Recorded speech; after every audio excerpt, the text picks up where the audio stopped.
পরিবর্তন ভালো লাগেছে তো।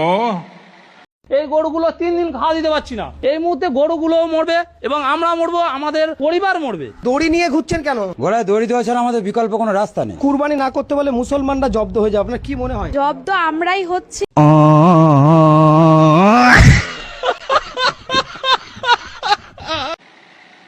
পরিবর্তন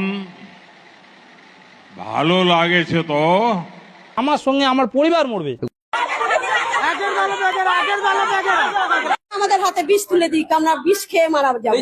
আমাদের আর ঘুম নেই, রাত্রে ঘুম নেই, চিন্তায় মাথা খারাপ হয়ে যাচ্ছে। পরিবর্তন ভালো লাগেছে তো। কখনো ভাবতে পারিনি পরিবর্তন করে আজ আমাদের পেটে লাথি মারছে। এই সরকার বদলাবে, এত বদলাবে আমরা জানতাম না। আমরা এতদিন পরে আমরা সরকার পাল্টেছি, কেন আমাদের 1000 টাকা পাল্টেছি বলো? আমরা এত কষ্ট করে আমাদের কোনো আমাদের মূল্য নেই। আমরা একটা আগুনে পুড়ে গেলে আমাদের কোনো সাবসিডি নেই, কেন? পরিবর্তন চেয়েছিলাম, এই পরিবর্তন চাই না। যদি পেটে লাথি মেরে পরিবর্তন, যদি ইসকনকে দিয়ে দেয় তো আমাদের তো কাজ চলে যাবে। কেন ইসকনকে দেওয়া হয়েছে সেটা আমরা মানতে পারছি না।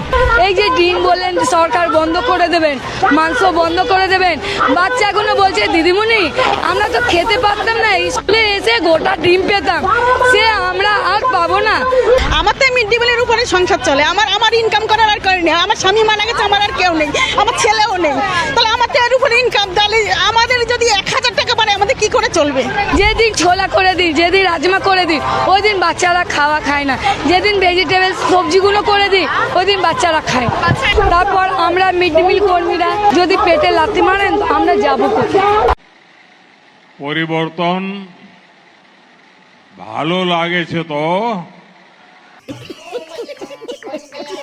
1000 টাকা ভিক্ষে মতন বাড়িয়ে দিলেন আর তারপর পেটে লাথি মারবেন। তো এত লোক আমরা বেকার হয়ে যাব, আমরা যাবো তো